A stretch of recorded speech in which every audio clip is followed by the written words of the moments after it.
ग्रहों के विज्ञान यूट्यूब चैनल में मैं डॉक्टर पुष्पा कांबळे आप सबका स्वागत करती हूँ। कुंडली पढ़ना सीखे के क्रम में पार्ट 8 सिखाना शुरू करती हूँ। पार्ट 8 में आज कुंडली के 12 भाव के बारे में जानेंगे, उनका महत्व जानेंगे, फल कथन जानेंगे और हर एक भाव में जो राशि स्थित है और वो जो राशि का स्वामी है उन सब का व्यक्ति के जीवन पर क्या क्या प्रभाव पड़ता है उसके बारे में जानेंगे। जो लोग पहली बार वीडियो देख रहे हैं वो लोग पार्ट 1 से पार्ट 7 तक की सब वीडियो देखना जरूरी है, तब जाके आज का पार्ट समझने में आसानी होगी। तो चार्ट के अनुसार सीखना शुरू करते हैं। चलो चार्ट के ऊपर आते हैं।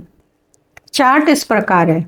चार्ट में पहले भाव से लेके 12 भाव तक कुछ इंफॉर्मेशन जानकारी दी हुई है। तो ये जो पहला भाग है इसमें पूरी जानकारी समाहित न होने के कारण 2 पेज इस्तेमाल किए हैं। सेम इसमें भी 12 भाव हैं और सेकंड पेज पे भी 12 भाव हैं। तो पहला भाव जो है जिसको तनु भाव कहा जाता है, लग्न भाव कहा जाता है, इसकी जो इंफॉर्मेशन है पूरी होने के बाद सेकंड पेज पे देखेंगे। तो पहले भाव में शरीर का रंग रूप देखा जाता है, आकृति देखी जाती, स्वास्थ्य, स्वभाव, आत्मविश्वास, मस्तिष्क, सुख दुख, प्रारंभिक जीवन, ज्ञान,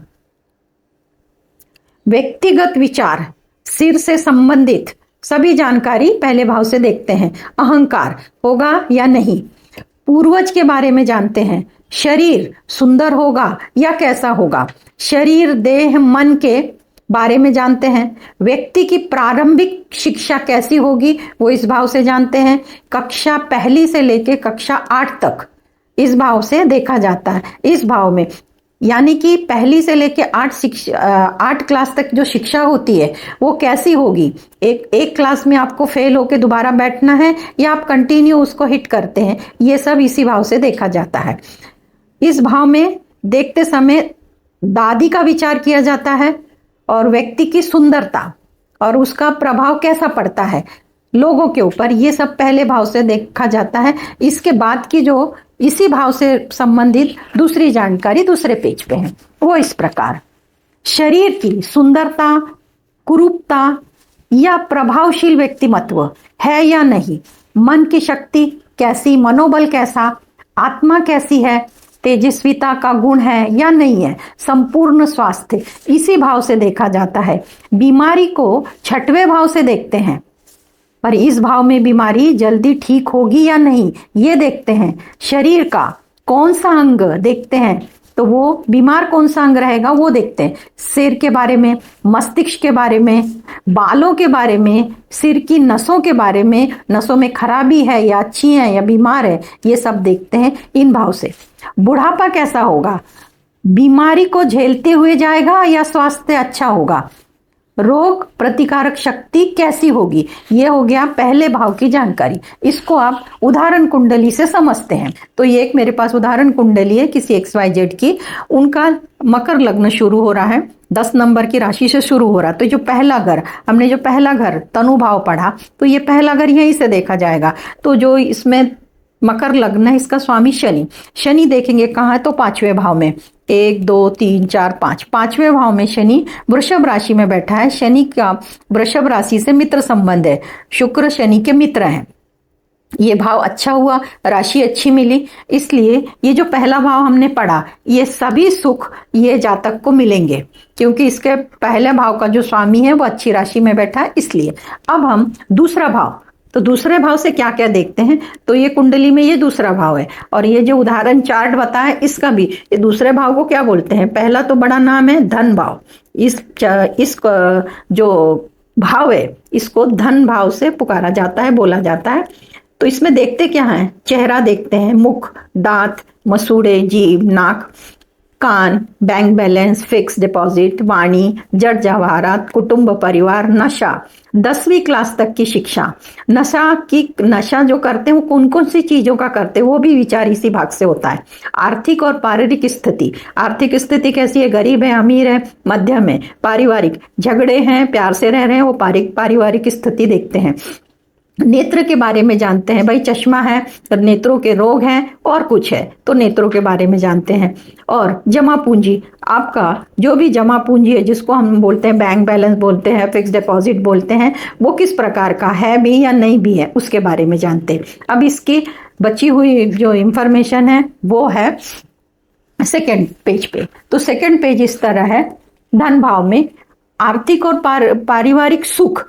अभी हमने पहले पेज में देखा कि भाई वो स्थिति क्या है, पर ये स्थिति अच्छी है पर उसका सुख आपको नहीं मिल रहा। इससे आर्थिक और पारिवारिक सुख कैसा है, आर्थिक और पारिवारिक स्थिति कैसी है।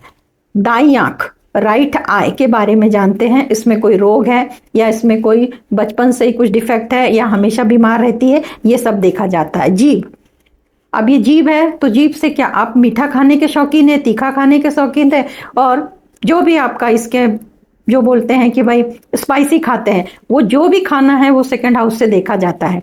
संपत्ति, प्रारंभिक शिक्षा के बारे में, और चेहरा, आंख, पुरुष की दाई आंख और स्त्री है तो उसकी बाई आंख देखते हैं।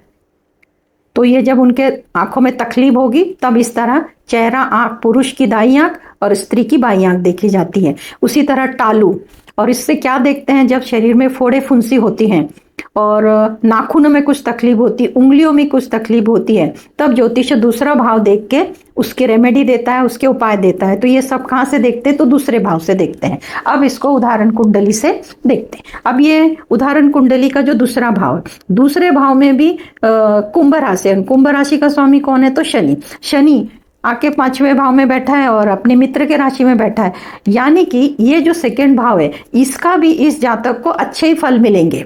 इसके ही सभी कुछ परिणाम मैक्सिमम अच्छे ही मिलेंगे, क्योंकि पहले और दूसरे भाव का स्वामी अच्छे जगह पे और मित्र के राशि में बैठा है। अब तीसरा भाव लेते हैं। तीसरे भाव को क्या बोलते हैं, तो तीसरे भाव को बोलते हैं सहज भाव। सहज भाव, सहज पराक्रम भाव, मेहनत, परिश्रम, छोटे भाई बहन से आपके संबंध कैसे हैं वो दिखाता है, कितने भाई बहन है ये दिखाता है, सुख दुख, पड़ोसियों के बारे में, पड़ोसी आपके अच्छे हैं, झगड़ालू हैं, कैसे हैं वो इससे देखते हैं। नजदीक की यात्रा, और यात्रा के योग बन रहे हैं क्या, नौकर चाकर, सुनने की तकलीफ अगर किसी को है तो उसके तीसरे भाव से देखते हैं। मतलब क्षमता, सुनने की क्षमता कितनी है, कान से विचार करते हैं कि भाई इनके कान में कोई तकलीफ है या नहीं, वो इस भाव से देखते हैं। सभी प्रकार के सरकारी दस्तावेज, जिसको हम आधार कार्ड, पैन कार्ड और जितने भी सरकारी दस्तावेज है वो सब तीसरे भाव से देखते हैं। लॉटरी, मीडिया, पासपोर्ट, जाहिरात के बारे में। राइट हैंड, जो आपका राइट हैंड है उसमें अगर कोई तकलीफ है तो वो इस भाव से देखते हैं। नजदीक की यात्रा व्यापार के लिए, और 12वीं 12th तक की शिक्षा तीसरे भाव से, कि भाई शुरुआती में अगर किसी ने बोला कि भाई ये जातक कितना पढ़ेगा, तो आपको ये तीनों भाव से आप देख सकते हैं कि भाई यहाँ पे रहा तो कितना, यहाँ पे रहा तो कितना, यहाँ तक तो आप बता सकते हैं कि भाई ये तीसरा भाव इसका अच्छा है तो ये शिक्षा ले लेगा। तो अब हम इसी को, इसका जो नेक्स्ट पार्ट बचा है वो इस प्रकार। इधर से आपका हैंड राइटिंग कैसा होगा, आप औषधि के बारे में भी यहीं से जानेंगे। शारीरिक अंग में आता है कंठ, गला, कंधे, फेफड़े, हाथ, दोनों भुजाएं, श्वास नलिका, ये सब का विचार तीसरे भाव से। बीमारी में थायराइड, दमा रोग, ठंडी में तकलीफ, शरीर का भौतिक विकास देखा जाता है। किसी की हाइट बढ़ती नहीं है, किसी का मोटापा कम नहीं होता है, कोई दुबले रहते तो मोटे नहीं हो पाते, इस तरह उसका शारीरिक विकास बोलते हैं। नाक, कान, गले, कंधे के रोग ठीक होंगे या नहीं, या तो हमेशा दवाई खानी पड़ेगी का, ये आपको तीसरे भाव से देखना है। अब ये कुंडली से समझते हैं कि इनका तीसरा भाव कैसा है। अब आपको कुंडली का तीसरा भाव देखना है, तो तीसरे भाव में मीन राशि का जो स्वामी है वो गुरु है। गुरु इस कुंडली में कहाँ है, तो गुरु पहले घर में आया। गुरु पहले घर में आए, बहुत अच्छी बात है कि ये पहला घर, 5वां घर और 9वां घर शुभ है, परंतु हमने पहले दूसरे पार्ट में पढ़ा है गुरु मकर राशि में होता है तो नीच का होता है, यहाँ पे गुरु नीच के हो गए। तो इस जातक को इस जितनी भी मैंने अभी आपको जानकारी दी है, इनको उसके पूरे फायदे नहीं मिलेंगे, जितना हो सकेगा उतना कम से कम ही फायदे मिलेंगे। तो एक मैं बता दूं, मैं ये कुंडली जानती हूँ, इस कुंडली में इनको भाई बहन नहीं है, और जो भी है इसमें जिससे जिस तरह मैंने बताया कि इनको भाई बहन नहीं है, तो ये जो भी बातें बताई हैं वो नहीं के बराबर ही है, यानी कि इनका तीसरा घर पीड़ित है। अब हम चौथे भाव पे आते हैं। तो चौथा भाव इस प्रकार है। सुख भाव, इसको बुलाते सुख भाव है। सभी प्रकार के भौतिक सुख, माता, भूमि, भवन, वाहन, जमीन, खेती, बागायती, भूमि संबंधी प्रॉपर्टी, खुद का घर, नेतागिरी करना, नॉन टेक्निकल अभ्यास, ससुर जी का भी विचार इस भाव से करते हैं। जल में डूबने की शंका होती है। पैतृक संपत्ति, मित्र, बंधु, कृषि के बारे में जानते हैं। बाग बगीचे के बारे में, यहाँ से वाहन सुख, घर का सुख, पशु का सुख, गृहस्थ जीवन में सुख है क्या नहीं ये देखते हैं। शरीर में फेफड़े, छाती, दमा, कोल्ड कफ, हृदय संबंधी, जमीन जायदाद का सुख दुख के बारे में इसी घर से जानते हैं। इसको फोर्थ हाउस बोलते हैं। अब इसका बची हुई जानकारी दूसरे पेज पे। सुख भाव, शरीर के अंगों में देखेंगे तो कौन कौन से रोग, तो पहले हृदय संबंधी बीमारी, छाती में फेफड़े, लंग्स बारे में जानेंगे, लंग्स के बारे में जानेंगे, वहां पे कुछ तकलीफ है, बीमारी। खून कैसा है, खून भी यहां से देखा जाता है चौथे भाव से। दमा, कोल्ड कफ, हृदय संबंधी बीमारी, ये हो गया है। पेट के रोग, मानसिक रोग भी यहीं से देखे जाते हैं। पब्लिक यानी जनता के बारे में भी, कि जनता आपके फेवर में है नहीं है, जो भी है वो सब यहीं से देखा जाता है। इस प्रकार चौथे भाव के बारे में मैंने बताया। अब कुंडली से चौथा भाव देख लेते हैं। अभी उदाहरण कुंडली में चौथे भाव में मेष राशि, मेष राशि का स्वामी मंगल है। मंगल अशुभ घर में अशुभ स्थान में जाके बैठा है, भाव में। राशि बैठी है उसको गुरु की, परंतु अशुभ स्थान होने के कारण ये जो चौथे भाव से हमने जो जो इंफॉर्मेशन ली वो इस जातक को मिलने वाली नहीं होगी। तो इसको तकलीफ होगी। माता जी इनके बचपन में ही चली गई, इनको जो भी यहाँ से जितने हमने बातें बताई उन सब का इस जातक को सुख नहीं मिला, क्योंकि फोर्थ हाउस का स्वामी 12वें घर में जाके अशुभ घर में और राहु के साथ है। अब पांचवा घर ले लेते हैं। पांचवें घर से हम क्या देखते हैं, तो पांचवें घर को बुलाते हैं सुध भाव, संतान भाव। बुद्धि अच्छी बुरी ये देखा जाता है, या कुटीर बुद्धि है। पदवी परीक्षा यहाँ से देखती, पदवी मिलेगी कि नहीं ये देखते हैं। संतान सुख, संतान होगी क्या नहीं, और संतान सुख देगी क्या नहीं ये भी। प्रेम संबंध, आप प्रेम करेंगे और प्रेम में सफलता मिलेगी कि नहीं ये भी देखा जाता है। पति पत्नी के बड़े भाई बहनों को भी यहाँ से देखा जाता है। स्त्रियों के बारे में, गर्भ के बारे में यहीं से देखा जाता है। विद्या, बुद्धि, यात्रा, स्मरण शक्ति कैसी है जातक की वो भी इसी से देखा जाता है। विवेक का भी विचार पांचवें भाव से करते हैं। अब ये सेकेंड पेज। संतान भाव, अचानक धन लाभ, सट्टा, लॉटरी, शेयर। अगर ये इंसान जो भी है सट्टा लॉटरी में अगर इंटरेस्ट है तो वो भी यहीं से देखा जाए कि उन्होंने पूछा कि भाई हमको सट्टा लॉटरी में अगर करियर करना है, हमको कुछ करना है, तो अगर ये योग उसके कुंडली में होते हैं तो हम उनको हाँ बोलेंगे, अगर नहीं होते तो नहीं बोलेंगे। तो इस भाव से हम सट्टा लॉटरी, शेयर्स मार्केट देखते हैं। वैसे ही देशभक्ति भी इसी भाव से। रहस्यमय जो शास्त्र है उसमें इस जातक को रुचि है क्या ये देखते हैं। नौकरी में परिवर्तन, बदली ये देखते हैं। जिस किसी को तंत्र मंत्र के बारे में अगर इंटरेस्ट है और तो वो भी उसके बारे में भी इसी पांचवें भाव से देखा जाता है। स्त्रियों का मासिक धर्म वो भी इसी बारे में, अगर उनको कोई तकलीफ है तो उसी को पांचवें भाव से देखा जाता है। पेट के ऊपर का भाग जिसको तोंद बोलते हैं, तोंद निकलना, पित्त की थैली, जिगर, लीवर, पैनक्रियास, छोटी आंत, अग्नाशय, इनके बारे में जो भी तकलीफ होती है उसको पांचवें भाव से देखते हैं। अब उदाहरण कुंडली में पांचवें भाव में आते हैं तो 1 2 3 4 5, पांचवें भाव में तो ऑलरेडी शनि बैठे हैं। शनि अशुभ ग्रह है, परंतु इसका जो स्वामी है शुक्र कहाँ है, तो इसका स्वामी शुक्र अपने मित्र के राशि में अच्छे स्थान में है। तो ये स्थान अच्छा हो गया, यानी कि इस जातक को जो भी है पांचवें घर के सभी फायदे मिलेंगे। अब छठवें घर की तरफ चलते हैं। छठवें भाव से क्या क्या देखते हैं, तो छठवें भाव से षड रिपु भाव इसको कहते हैं। षड रिपु भाव क्यों कहते हैं, जो 6 रिपु है उसके नाम क्या है, काम, क्रोध, लोभ, मोह, ईर्ष्या, अहंकार, जलन, उसको षड रिपु कहते हैं, इसलिए इस भाव का नाम है षड रिपु भाव। यहाँ से क्या क्या देखते हैं, तो रोग देखते हैं, रिपु शत्रु, ऋण, कर्जा, छोटा मामा, मौसी, इनके बारे में देखते हैं। नौकर का सुख है क्या नहीं ये देखते हैं। कोर्ट केसेस, प्रतियोगिता परीक्षा यहाँ से देखी जाती है। छोटी आंत, बड़ी आंत, शत्रु कैसे होंगे, बीमारी का भय, अज्ञात बीमारी लगने वाली है क्या, किसी को अगर सुना है बीमारी हो गई तो ऐसा लगता है हमें भी होगी, इसको कहते हैं बीमारी का भय। तनाव, कलह, मुकदमे, शरीर में जनन अंगों के बारे में, दायां पैर और राइट लेग, उसमें अगर कोई तकलीफ है तो छठवें भाव से देखते हैं। आगे की जो जानकारी है सेकंड पेज पे, तो आगे की जानकारी सेकंड पेज पे इस तरह, छठवें भाव से रिपु भाव तो बोलते हैं। शरीर में रोग कौन कौन से होंगे, तो छोटी आंत में तकलीफ, बड़ी आंत में, उनके संबंधी जो जो रोग हैं वो होंगे। पेट के नीचे के भाग में तकलीफ, किडनी में, अपेंडिक्स के बारे में जाना जाता है। किसी भी बीमारी का भय है उसके बारे में जाना जाता है। अब यहाँ पे छठवें भाव में अगर शनि ग्रह की स्थिति है, शनि ग्रह यहाँ है, तो उनके पैरों में पैरों की बीमारी होगी। अगर इस छठवें घर में सूर्य है तो उनके सर में दर्द होगा और आंखों में तकलीफ होगी। अगर छठवें घर में बुध है तो उनको स्किन के रोग होंगे। अगर छठवें घर में चंद्र शुक्र आता है तो उनको अपेंडिक्स का प्रॉब्लम दिखाई देगा। इस तरह छठवें घर के बारे में हमने जाना, पर अब उदाहरण कुंडली में छठवें घर को समझते हैं। तो ये जो उदाहरण कुंडली है इनका छठवां घर है, तो कैसे देखेंगे, तो छठवें घर में मिथुन राशि, मिथुन राशि का स्वामी बुध, बुध कहाँ पे है, तो देखा तो दूसरे घर में है। बुध मारक घर में बैठा है, ये घर अच्छा नहीं है।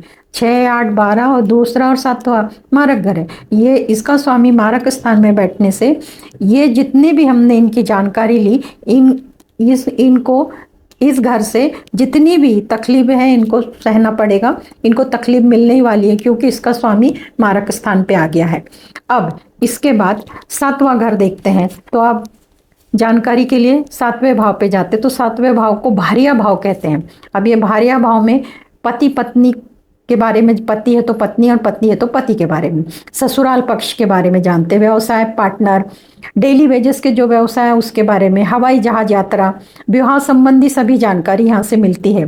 दादाजी के बारे में, स्त्री पुरुष के सुख के बारे में, व्यवसाय के भागीदार के बारे में, और यहाँ से क्रय विक्रय करते हैं उसके बारे में, स्थानांतरण, बदलना, गुप्त रोग, काम वासना, स्त्री का रंग रूप, पार्टनर के बारे में, विवाह सुख के बारे में, सैया सुख के बारे में यानी बेडरूम, जीवन साथी के बारे में, कोर्ट कचहरी में सफलता है या नहीं, और जीवन साथी का स्वभाव कैसा है, पार्टनरशिप करे या ना करे। बाकी की जानकारी सेकंड पेज पे।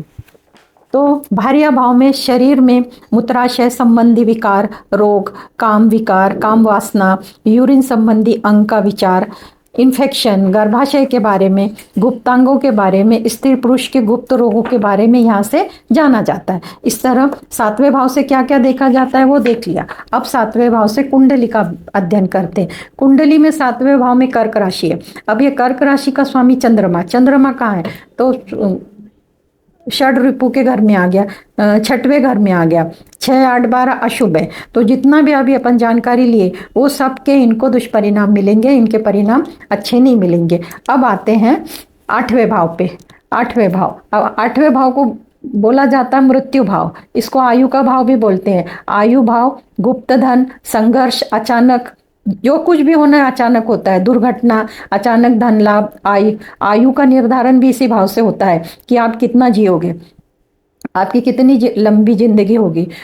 दुख, आर्थिक स्थिति, मानसिक क्लेश, गुप्त विद्या, इसमें ज्योतिष भी आता है कि भाई आप ज्योतिष का अभ्यास करेंगे या ना करेंगे। व्यसन, आबरू, वासना, कलंक, LIC का पैसा मिलेगा नहीं मिलेगा, जमीन में गड़ा हुआ धन मिलेगा कि नहीं मिलेगा, ज्योतिष विद्या, और बाकी की जानकारी सेकंड पेज पे। तो मृत्यु भाव में आयु भाव तो मालूम है, शरीर में गुप्तांग संबंधी रोग, पाइल्स, बवासीर, जनन अंगों में विकार।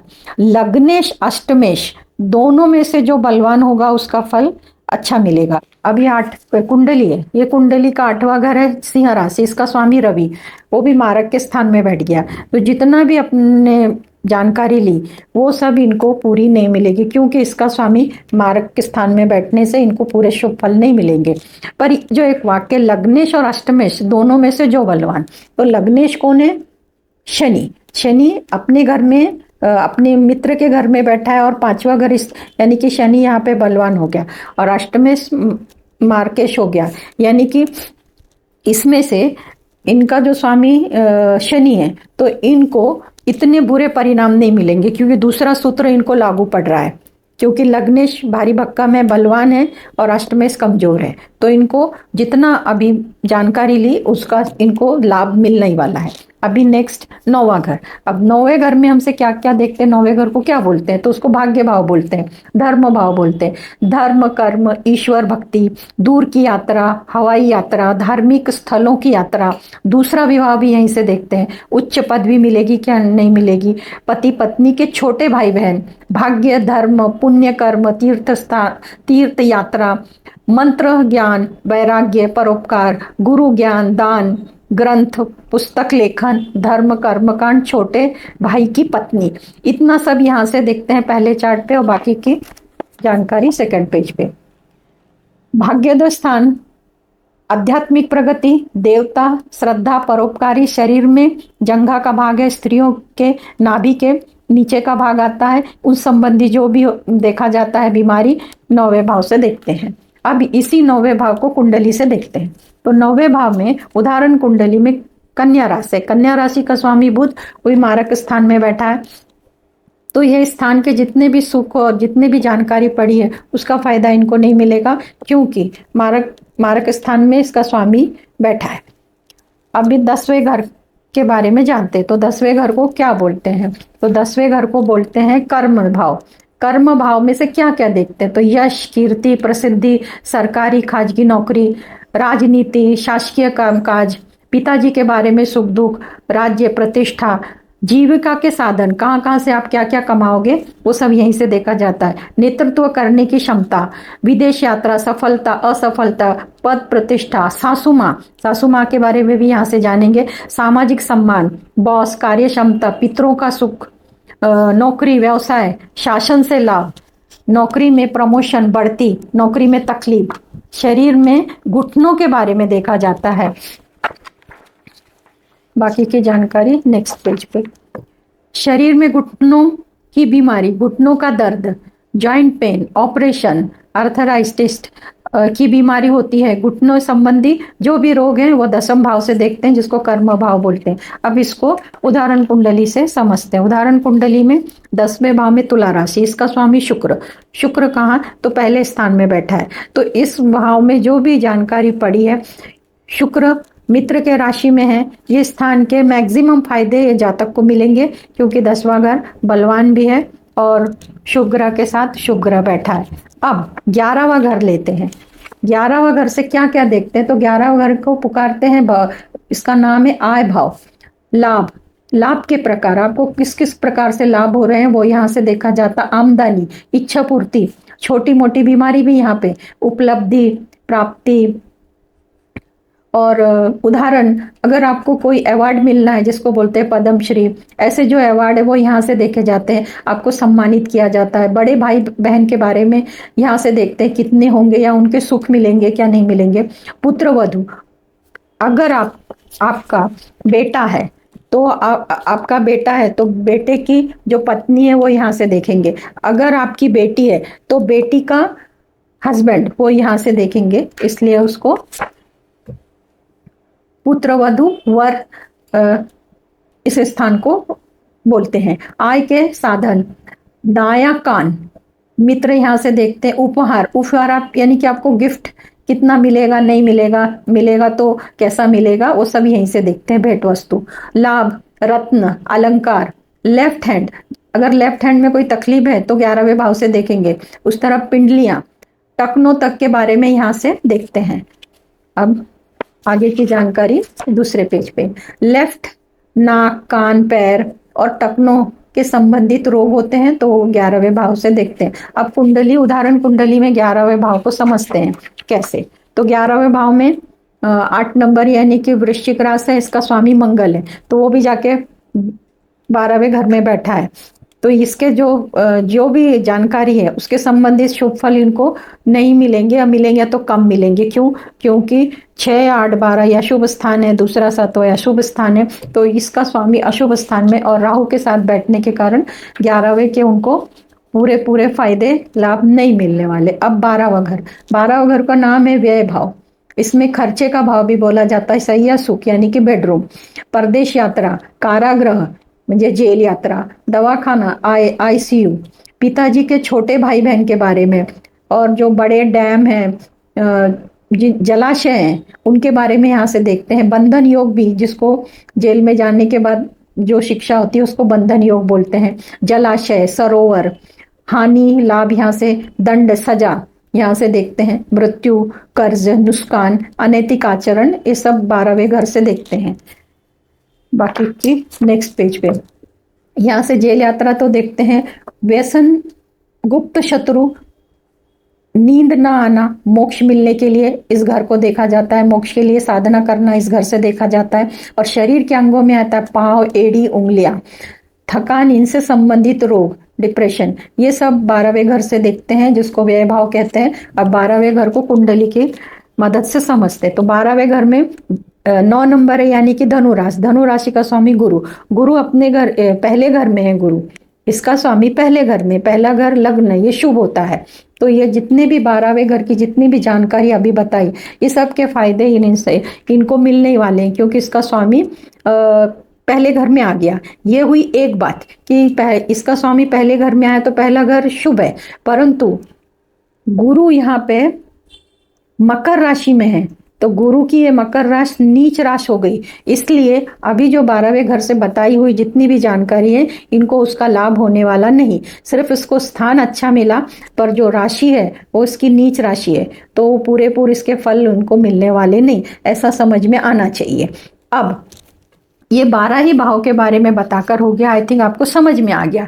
अब शुभ ग्रह कौन से हैं, अशुभ ग्रह कौन से हैं? तो शुभ ग्रह में तो गुरु, शुक्र, बुध अकेला अगर है, बुध इधर पे अकेला नहीं है यानी कि शुभ नहीं है, बुध अकेला होना चाहिए। चंद्रमा पक्ष बली होना चाहिए। पक्ष बली चंद्रमा तब शुभ है। और अशुभ ग्रह में कौन कौन आता है? मंगल, रवि, शनि, राहु, केतु, ये सब अशुभ ग्रह हैं। वापस से एक बार, गुरु, शुक्र, बुध, चंद्र, ये चारों शुभ ग्रह के श्रेणी में आते हैं, और अशुभ ग्रह के श्रेणी में मंगल, रवि, शनि, राहु, केतु, ये अशुभ ग्रह के श्रेणी में आते हैं। अब ये जैसे मैंने आपको अभी बताया, 6, 8, 12 में जो ग्रह हैं, 2 और 7 में दूसरे मारक है, 7वां मारक है, तो इनको ऐसे छोड़ तो नहीं दे सकते ना कि अगर ये जातक है तो जिंदगी भर ये परेशानी भोगेंगे क्या? नहीं, इनको परेशानी से राहत मिलने के लिए अगर चंद्र इनका 7th हाउस का जो लॉर्ड है वो 6th में आया, तो चंद्र केतु अशुभ हो गए, मंगल राहु अशुभ हो गए, यहाँ पे बुध और रवि अशुभ हो गए। इसलिए जिनकी भी कुंडली में ये 3 घरों में, ये 2 घरों में जो जो ग्रह बैठे हैं उनके मंत्र करने चाहिए। तो इस कुंडली के अनुसार रवि और बुध, तो सूर्य और बुध, मंगल और राहु, मंगल और राहु, चंद्र और केतु, चंद्र, तो मैक्सिमम आ गए। तो मैंने सबके लिए मंत्र दिए। सूर्य के लिए ओम गृणी सूर्याय नमः, चंद्र के लिए ओम सोम सोमाय नमः, मंगल के लिए ओम अन्न अंगारकाय नमः, बुध के लिए ओम बूम बुधाय नमः, गुरु के लिए ओम ब्रिम बृहस्पति नमः, शुक्र के लिए ओम शुम शुक्राय नमः, शनि के लिए ओम शन शनिश्चराय नमः, राहु के लिए ओम राम राहवे नमः, केतु के लिए ओम केम केतवे नमः। ये मंत्र आपको रोज सवेरे 108 बार करना है। जब इनकी दशा, महादशा, अंतरदशा या गोचर में तकलीफ हो तब आपको ये मंत्र करना है। आज की क्लास में इतना ही। धन्यवाद।